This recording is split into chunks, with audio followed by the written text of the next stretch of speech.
सहना भवतु सहनौ भुनक्तु सह वीर्यं करवावहै तेजस्विनावधीतमस्तु मा विद्विषावहै। ओम शांति शांति शांति। ओम भद्रं कर्णेभिः शृणुयाम देवाः भद्रं पश्येमाक्षभिर्यजत्राः स्थिरैरङ्गैस्तुष्टुवागुंसस्तनूभिः व्यशेम देवहितं यदायुः।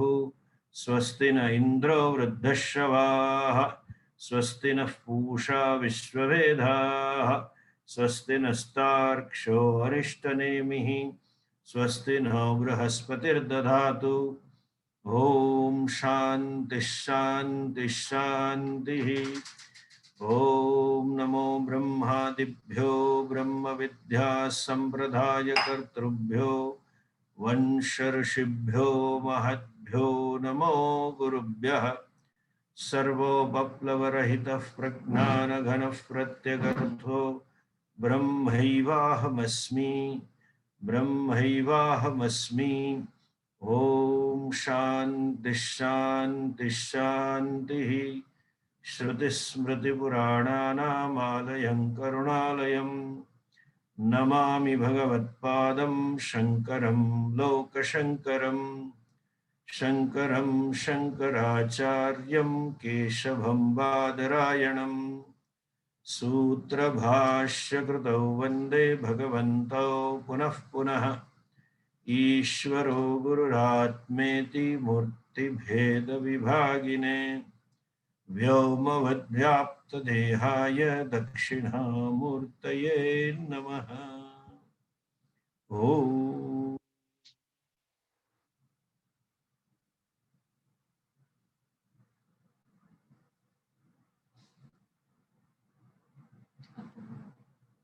So this has stopped working. I don't know why.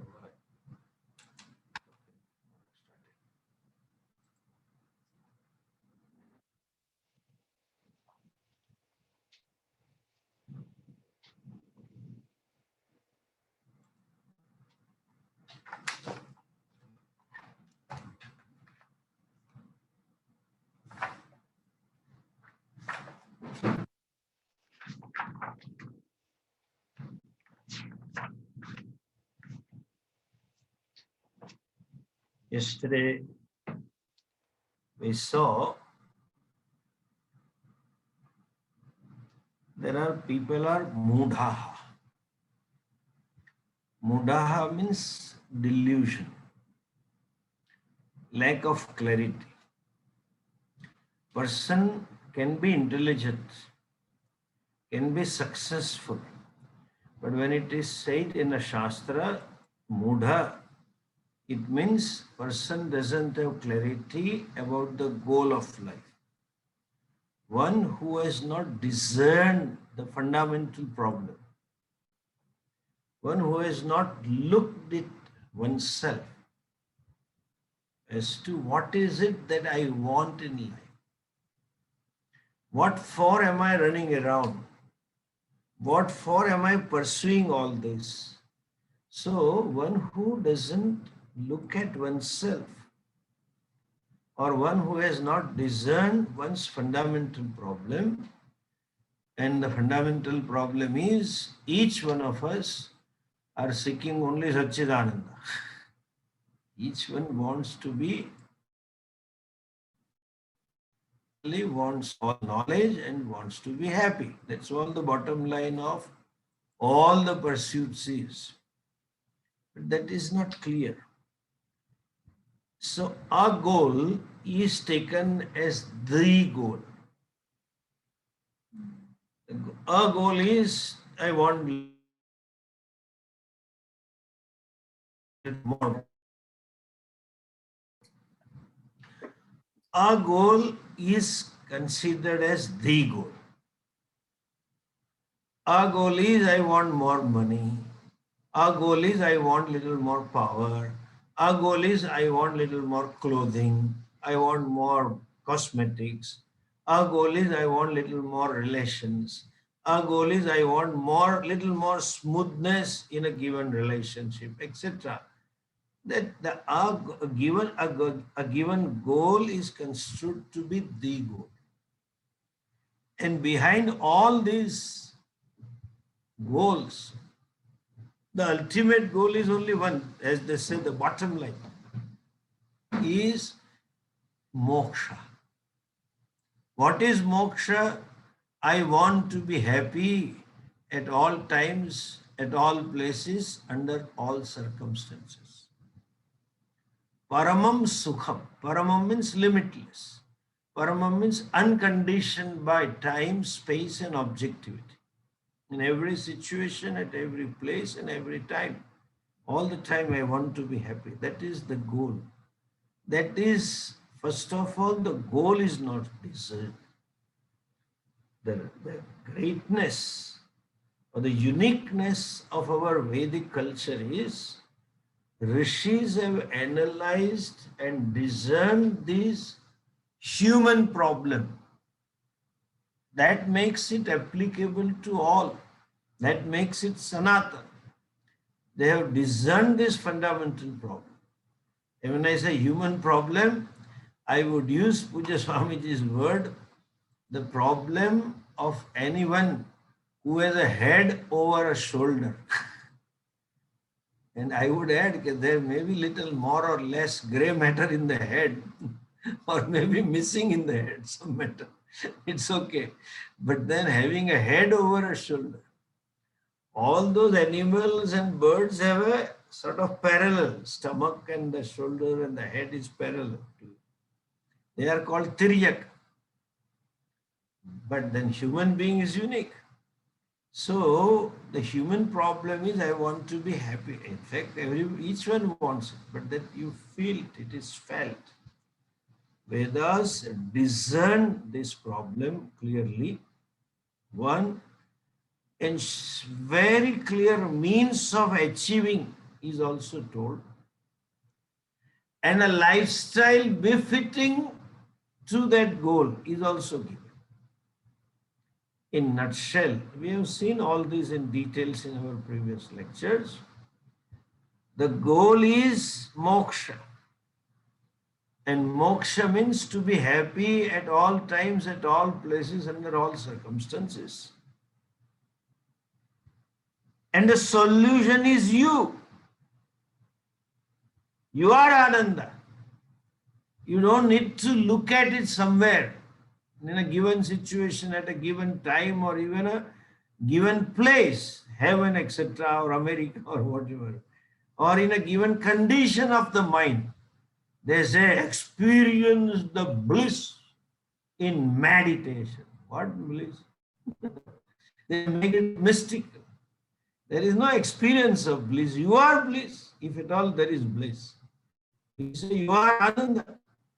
That means the whole problem is of self-ignorance. And the means to achieve is self-knowledge. And they have given that self-knowledge through Upanishad. Our big Bhagavad Gita is nothing but a book of self-knowledge. And the conclusion that I am Dukhi is universal. Therefore, Bhagavad Gita is universally applicable. Because conclusion being universal, each and the basic urge being universal, each one wants to be happy. So if you can study Gita and be free. And to gain a knowledge, what kind of mindset do I have? Should I have? For that is also taught, and to gain that mindset, the lifestyle is also given. In nutshell, if I tell you, all our forms, all our cultural values, when I say all forms means our way of living, our clothing, our food, our dance, our music, our way of praying, even our values for intrapersonal relationship, our value for married life, our value for siblings, relation with the sibling, our values for the parents, Matrudeva Bhava, Pitrudeva, everything, entire Hindu culture, in one word if I say, It is designed for moksha. It is designed to give you that preparedness, that necessary frame of mind, whereby one can gain the knowledge and be free forever. Can be free or can be happy forever. That is the unique aspect of our Vedic culture. They don't promise anything hereafter. Even that you will be totally free, that you will be totally happy is also not a promise. It is a fact that is you, and therefore they say, even while you feel unhappy, you are happy. Even while you feel limited, you are limitless. That's a vision of the Shastra. And not to have clarity about the goal as to what am I seeking. Not to have the clarity about my accomplishments, the limitations of my accomplishments. I may accomplish quite a few things, but they have failed to give me happiness forever. They don't provide me lasting happiness. To see this fact, or incapacity to see this fact, is mudha. Incapacity to see the fact that what I am pursuing or what I consider as the goal is a goal.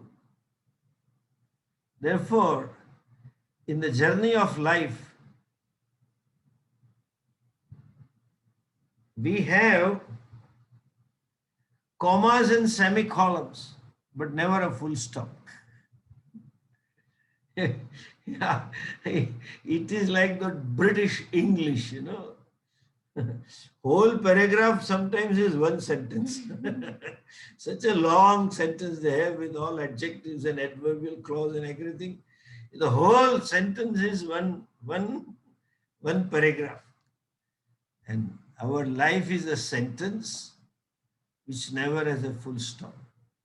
Sentence can mean also other thing, you know. Sentence to imprisonment. Sentence means dukkham. Life is a sentence with no full stop. If people find it, that dukkha doesn't come to an end, and I never become sukhi forever. Anyway, absence of clarity with reference to this is mudha.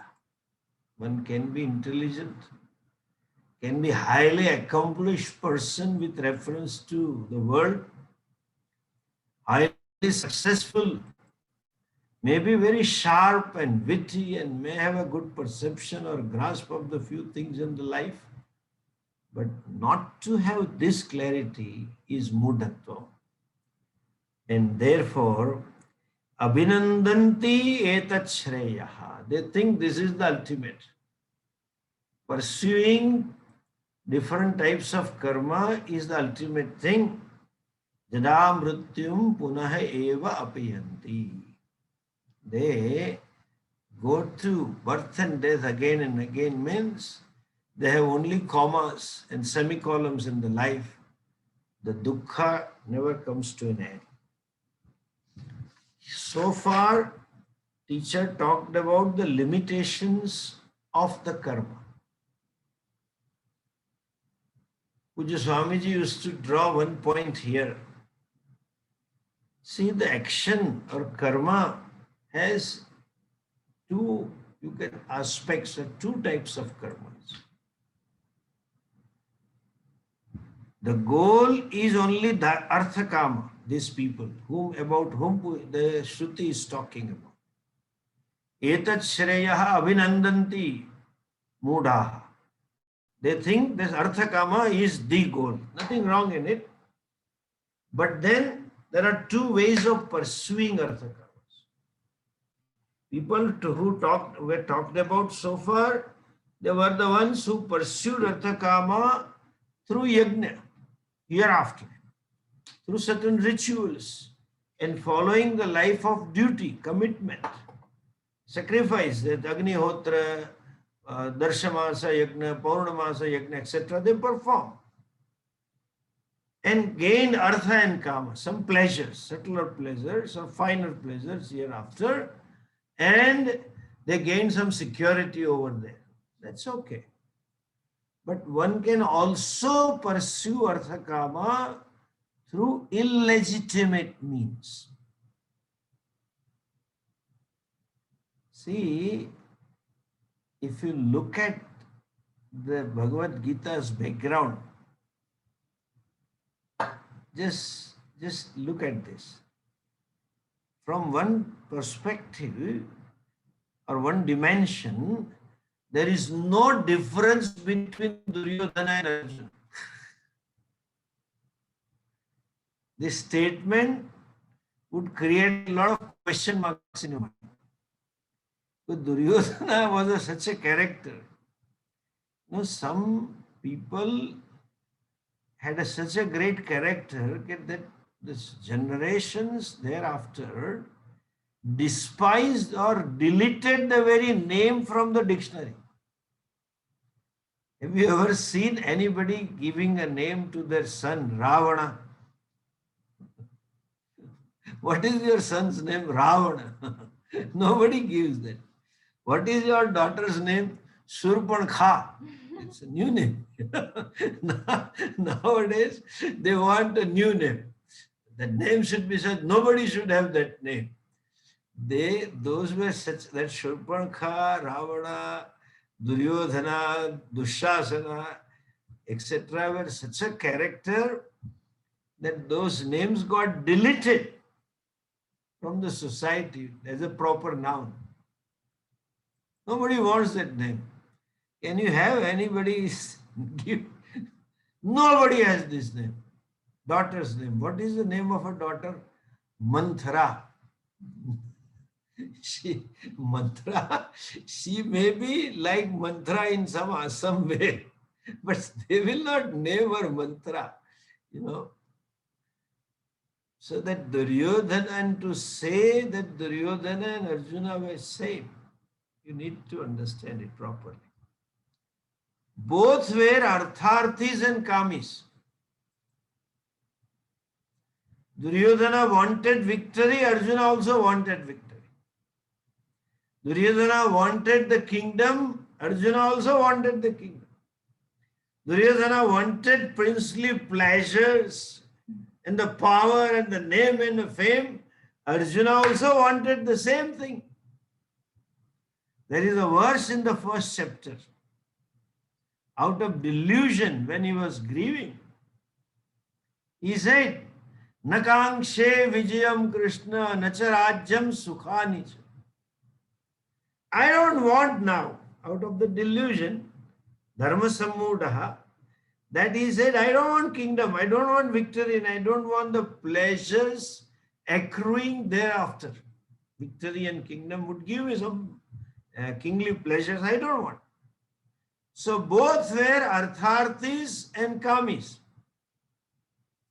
But Krishna stood by Arjuna, not Duryodhana. Almost sided Arjuna.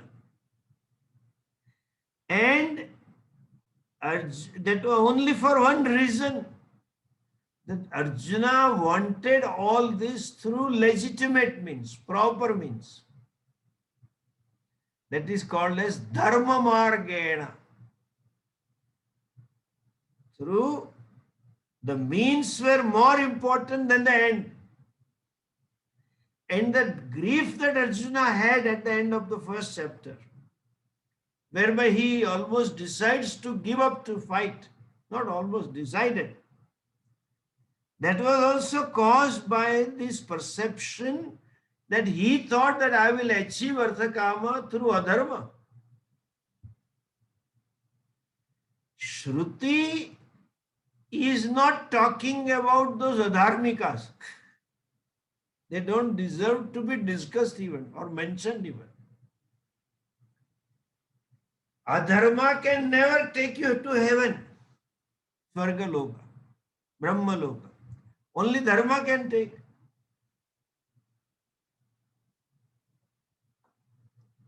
And only dharmika can someday appreciate the limitations of karma. So all these discussions are there because, primarily for those who live a dharma pradhana jivini, committed to dharma. Dharma means values, committed to duty. What is I am expected to do in different roles. They play the script of a given role. What true to the Shastra. Script of a son, script of a brother, script of a husband, script of a mother, script of a sister. They pray in alignment with the Shastra. Those people are discussed here. Now, to them it is said that karma will be limited. It will give you limited happiness for a limited time, and you cannot look upon karma as the goal. Okay. Now, the mindset of these kind of people, Muda, who have no clarity about the means and the end, what is the reason or what is the problem? That is being discussed in next 3-4 verses. Look at this verse. Look at the mantra number 8. Avidyaya mantare vartamanaha. Avidyaya mantare vartamanaha. Swayam dhiraf panditam manyamanaha. Swayam dhiraf panditam manyamanaha. Janghanyamana pariyanti mudha. Janghanyamana pariyanti mudha. Andhe naiva niyamana yathandha. Andhe naiva niyamana yathandha. Avidyaya mantare vartamanaha. Swayam dhiraf panditam manyamanaha. Janghanyamana pariyanti mudha. Andhe naiva niyamana yathandha. Avidyayaha antare vartamanaha. Avidyayam antare vartamanaha. So the whole, the prose order is, these people, these mudaha, what happens to them? Janghanyamana pariyanti mudaha. Janghanyamana means Janghanyamana mudaha. Those who are afflicted again and again, that deluded fellow, those deluded fellow, pariyanti, they wander endlessly. They move around in the cycle of samsara endlessly. What is their mindset? Avidyayam antare vartamana. Steeped in ignorance. Entrenched in ignorance, you can say, soaked in ignorance. I'll explain all these words. Swayam dhiraha panditam manyamanaha. Swayam dhiraha manyamanaha. They consider themselves. They think very high of themselves. The self-estimation is too high. This is a softer way of saying. The right word is the ego is too bloated. Swayam dhiraha panditam manyamanaha. They consider themselves to be most learned and they think they know everything. They are the wisest. We are the most learned and we are the most wisest. Swayam dhiraha. Panditam manyamana. Pandita means wise. And what happens to them, these fellows? Janghanyamana pariyanti muda. these deluded fellows, they are constantly afflicted. They constantly suffer and wonder endlessly. Pariyanti, paritaha yanti, they move around. In a way, they are tossed hither and thither like a radarless small boat in an ocean. And how they live, andhe nayya niyamana yatha. They live like what? A blind leading to another group of blinds. That's how their fate is. That's how they live. Okay, look at this one by one word, what the Shruti is telling, you know.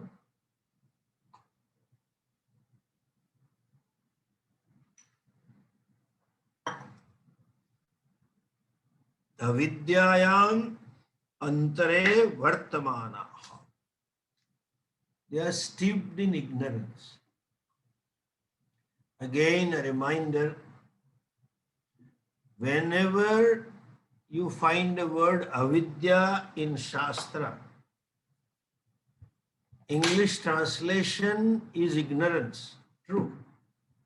But then the implied meaning of avidya is different. Ignorance and its cause and its effect. In colloquial parlance, colloquial language or daily parlance, ignorance means not knowing something.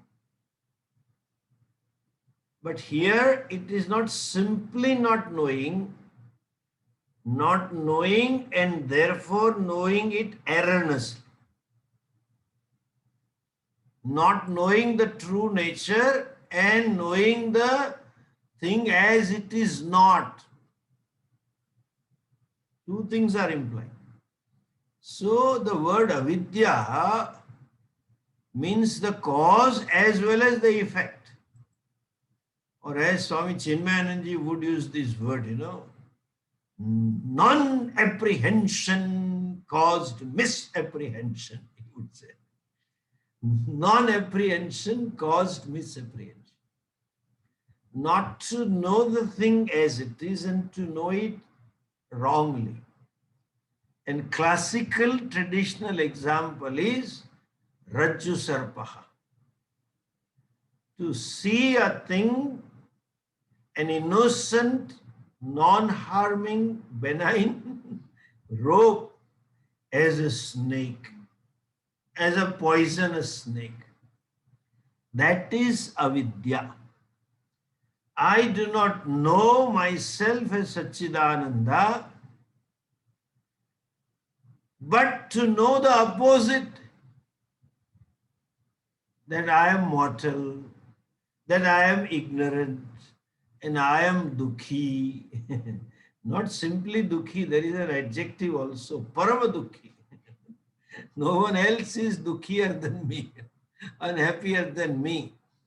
That conclusion is avidya. That erroneous conclusion always stems from absence of not knowing the thing as it is. Any error is possible only when you don't know the things. Again, when I say you don't know the things, it is not complete ignorance. You know as well as do not know. How? When I don't know this is a rope, then only I will conclude it to be snake or a streak of water or a garland or whatever. If I know rope as a rope, there is no question of concluding otherwise. But I don't know it rope as a rope and still know. Why? So in example they say, when will this error will happen? When it is twilight. There is some light and some darkness. That means I know and don't know. What do you know? I know there is something. That much I know. Kinchid asti iti samanyataya gnatam. There is something. That is known. But Visheshataha kim asti iti na janati. What is its real nature, that he doesn't know, he or she, whoever. So there is a possibility of error. You know in general, but you don't know specifically, and thereby you commit an error. So when a person says snake and just jumps, and suppose he is moving in a group, there are 2-3 friends along with him or her, the others will say, where? Then the fellow will point out, this is snake. Correct? Look, here it is snake. This is snake. When that person says, this is snake, this is means what he knows, this is something. But then, in absence of the proper knowledge of what it is, the erroneous conclusion takes place that this is snake. So in this sentence, this is snake, that this is knowledge. Snake is ignorance. Knowing and still not knowing. Very peculiar situation. Similarly, when person says, I am father, I am mother, I am brother, I am wife, I am sister, I am engineer, I am doctor, I am CEO, so and so, whatever it is. That I am is common. That I know I am. Aham asmi, aham bhami. Just as the rope is known. Had he not known that easiness of a thing in front of him or her, that person would have quietly walked over. Even if it were a snake. It was a snake. Even if it was real snake, the person would have passed by. Whether rope or snake or whatever, if they didn't know. But they knew this is. And then you don't know the real nature, there is possibility of committing an error. Aham asmi, aham bhami is known. I know, I am. You don't need anyone to tell you that you are there. Or anyone to deny that you are there. Aham asmi, even if someone denies, doesn't make any sense. Like this Mullah Nazruddin had a cardiac arrest, and then the general practitioner came that he has passed away. So they prepared for his janazah. But the Bibi Fatima, they somehow loved him. Generally, they don't love their husbands because of the status they enjoy in that community. So they treat them as slaves sometimes. So she said, no, let's call the heart physician, the best heart physician. And he came and examined and said, he's dead. So they prepared, and then they were just putting him in the coffin. Somehow this fellow regained the consciousness, became conscious and woke up. And said, kya ho raha hai? What is happening here? Bibi says, tumhara janaza nikal raha hai. Yeah. We are taking you to the burial ground. The mullah said, I am alive. मैं जिंदा हूं. फातिमा से कहे, चुप सो जाओ. इतना बड़ा doctor झूठ थोड़ी बोलेगा. How can such a great doctor can commit error? He will not tell lie. He is right. Go and sleep in the coffin. Even if a doctor says you are not alive, you know you are alive. So I know I am. But who am I is not known. That is called avidya. And that avidya coupled with vidya means ignorance, coupled with self-awareness, causes error that I am limited, I am unhappy, I am mortal, etc., etc. Conclusions. Steeped in this conclusion, meaning thereby, if I put it in a Shastric jargon, identifying with the Panchakoshas, they are identified with the three Shariras. Stula, Sukshma, Karana, Sharirabhimani. Therefore, the individual finds himself or herself to be limited. When I take myself to be body and body being subject to birth and death and old age and all kinds of modification, I think it is my modification. When I identify with my mind, all the emotional turmoils becomes my turmoil, whereas I am the witness of it. I am independent of it. So, avidyayam antare vartamanaha means shariratrayeshu abhimanavanta. They have an identification with all the three bodies, or panchakosheshu atmavanta. They have eye sense in five koshas, annamaya, pranamaya, etc., etc. Once you have that, I start looking myself as what? Karta bhokta. I start looking myself as what? Unhappy. I start looking myself as what? Dissatisfied, discontent, incomplete being. In that sense, being against my nature, I want to get rid of it. And I am gifted with Kriya Shakti. Person becomes Karta and Bhokta. So avidyayam antare vartamana means strong sense of doership and enjoyership. Strong, you can say, ahankara. Strong identification or strong sense of being limited or unhappy. These are the fellows.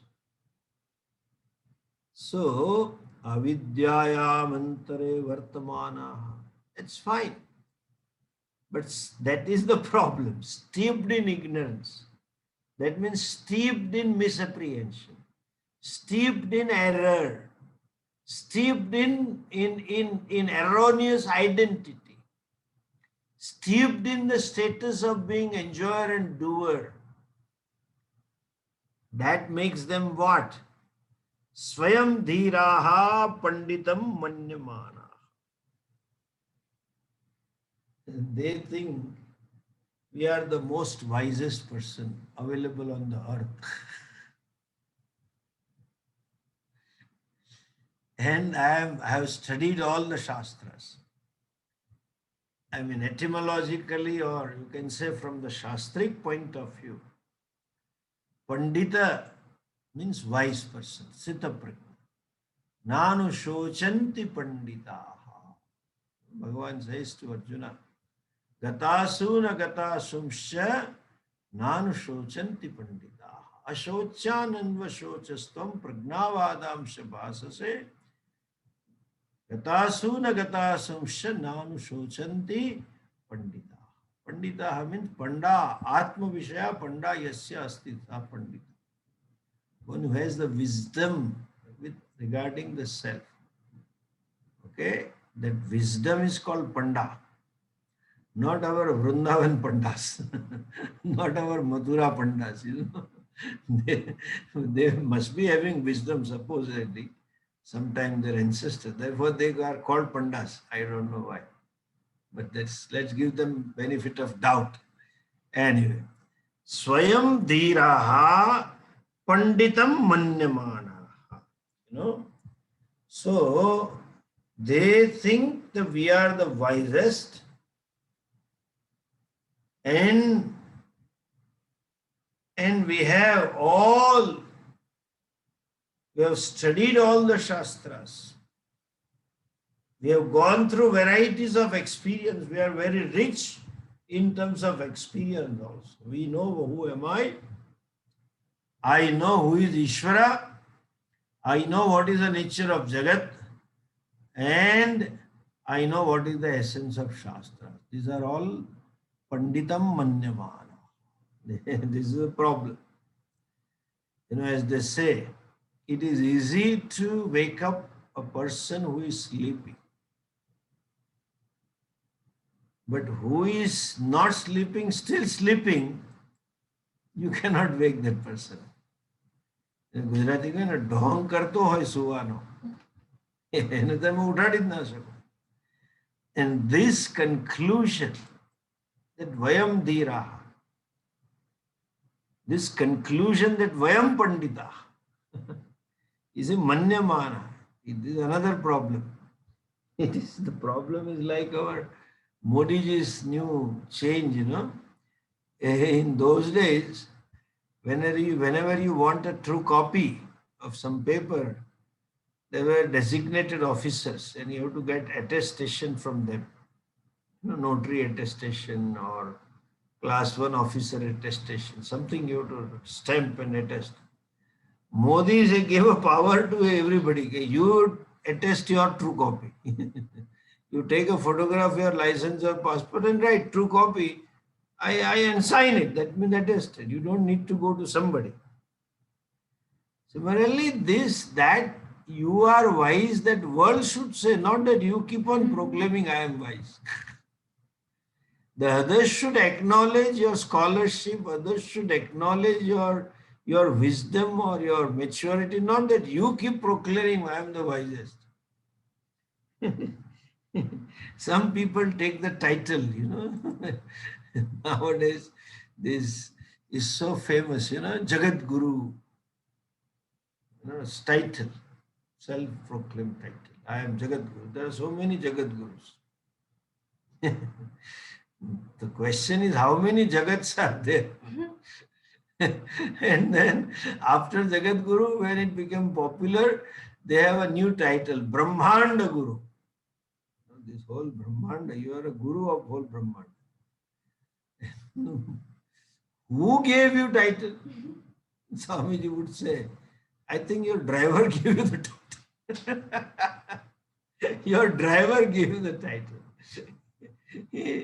Even driver doesn't consider him as Jagat Guru, but he himself proclaims. This now, they have this all what they call, what name they call it? Some brand name. You have to call him Pujya Shri or Shri Shri or so and that and Bhaiji and all title they have. So they themselves make it popular. Okay, you should call, all devotees should call me like this. Mohandas Karamchand Gandhi was called Mahatma, not that he self-attested a title, I am Mahatma, call me Mahatma Gandhi. The title grew upon him. People started giving him that. And he glorified the word Mahatma.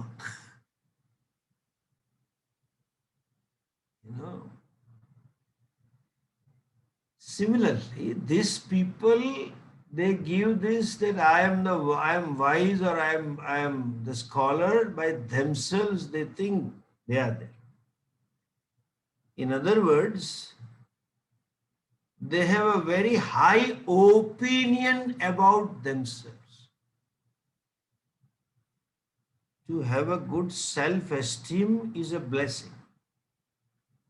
But to have a high opinion about oneself is a problem. And as he very nicely observed, so-called these people, who wants to push themselves, those who have superiority complex, as they call it, those days. The superiority complex is always born out of inferiority complex inside. The person has not owned up. The person has not accepted his or her limitations. And that yesterday, as I mentioned, that ideal I, whenever he wants to hide it, suppress it. So he or she creates a facade that I am such and such a great person. Inside there is a lot of hollowness. Like hollow cement blocks, the whole wall looks solid, but it is inside hollow. The fellow superiority complex is also caused by sense of inferiority which is felt within. So these people have very high opinion about themselves. Panditam manyamanaha. So these are so-called achievers, go-getters, motivational models in the society. They think people should look up to me.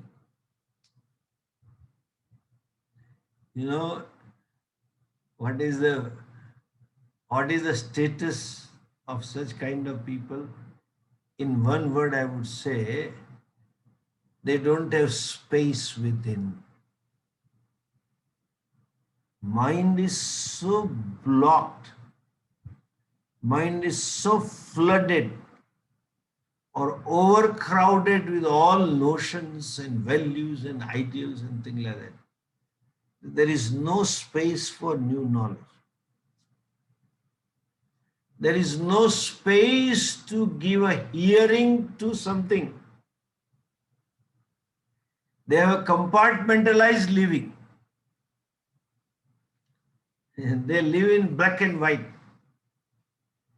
And that the worst tragedy in a human being's life is to lose the capacity to listen even. Forget the change. Incapacity to change is a catastrophe. But incapacity even to listen objectively, okay? To listen forcefully or bad to listen, you listen sometimes. But to listen it objectively with an analytical mind, with an honest mind. The honesty to the extent that in light of new knowledge, I am willing to change my values. In the light of new understanding, I am willing to change my past ideas. That is what incapacity change. In a common word, you can say stubbornness. That may not be vivid, but inside, yes. And Panditam Manyamanaha, etc. means they consider themselves as I am Mr. Right. I am Miss Right. I am always Mr. Right and I am always Mr. or Miss Right. Panditam Manyamanaha Dhiraha. When that is a thinking, they cannot restructure their values. They cannot restructure their ideas. They cannot restructure their goals. They cannot restructure their way of living. It's a closed mind, jam-packed. They live in either or living or black and white living. And therefore he says Mudaha. The fellow doesn't know that he is wrong, he or she is wrong, but thinks I am right. That is Mudatva.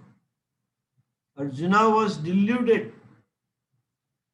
What was adharma, he thought to be dharma.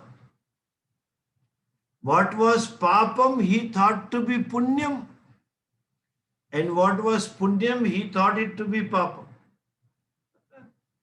He says to Arjuna, or Arjuna tells to Bhagavan, Aho vat mahat papam kartum vyavasita vayam yadrajya sukhalobhena hantum swajana mudyata. Oh my God, Oh, we are into committing a great sin. Narake niyatam vaso iti shushrumadhi purvesha. That fighting a battle is an act of papa, sin. And if I commit this, I will go to hell for eternal time, very long time. He thinks that. After a few verses in the very second chapter, this he tells in the end of the first chapter. Bhagavan says what?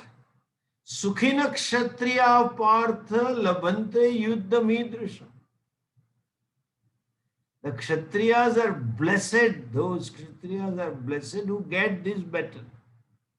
And what is this? Swargadwaram apavrutam. This battle is like an open gate for heaven. He thought that this is a visa for, not visa, this is a citizenship for hell. Arjuna thought this battle is a citizenship for hell. Bhagavan said this is open visa, diplomatic visa, limitless visa to heaven. Mudaha. No clarity about the end and no clarity about the means. Adharma is considered as dharma. He thinks it's my duty that I should back off. I should, if necessary, I may sacrifice my life, but not kill anybody. That's what his thinking is. Whereas actually, dharma was to fight, not to back off. So, adharmam dharmamiti manyante. They consider adharma as dharma and dharma as adharma. Opposite. That is called mudaha. What is the means for samsara is considered to be means for moksha. And what is a means for moksha is looked upon as means for samsara. People tell me, when I say this, sometimes you discuss some problems, you say about staff or something, about the work you do. And then I work a lot, so there is Swamiji, you are also in samsara like us. you are a great samsari than us. You have a small house and few people to manage, you have so many to manage. Problem. Inside is just opposite. Ashram or a marriage doesn't make samsara. It is you who make a samsara. If you are a samsari, then there is a samsara. And if you are a muktaha, in spite of having samsara, you are not bound, you are mukta. Coming to this, they think this karma and few other things as a means for moksha. And what is a means for moksha? Life of sannyasa and study of shastra. Typical Gujarati, they say, Bhagedu vritti na havije. One should not run away. You should face the world. They blame this. They think it is a vegetating life. You must do this seva. You must work like this. They tell this. That is called mudhatva.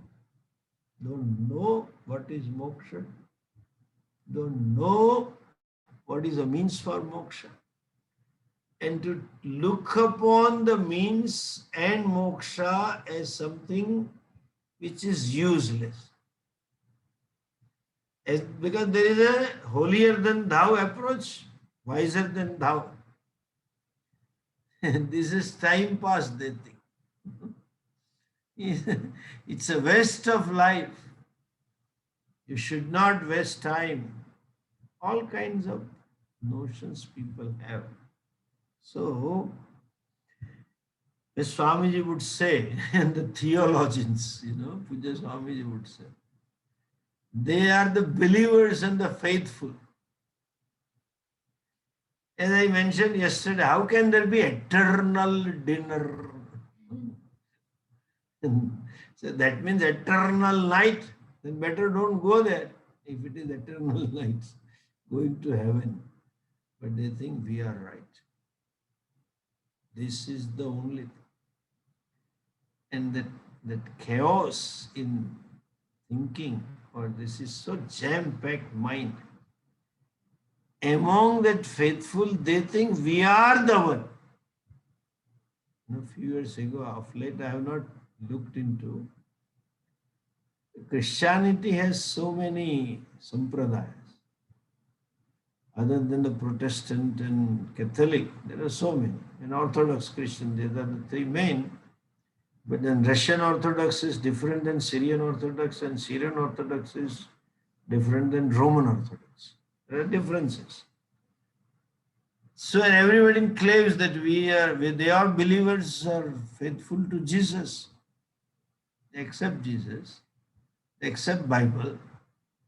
But then Vatican had written some time ago that we are the only salvific religion.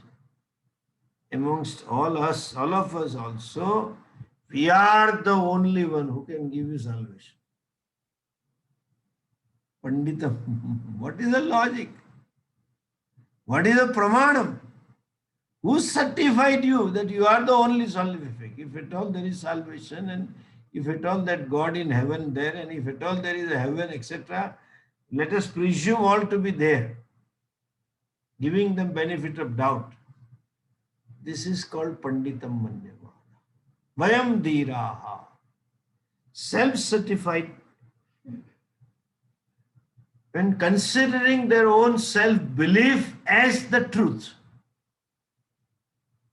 those people, Janganya Mahana Pariyanti Mudaha Andhe Naiva Niyamana Yathanda.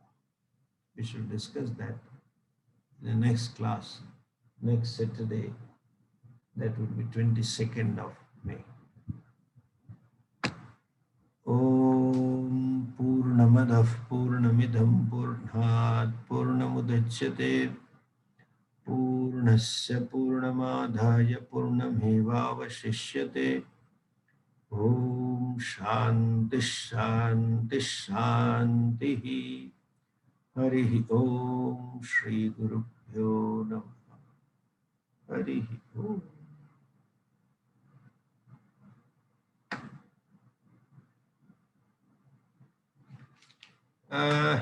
Two, three things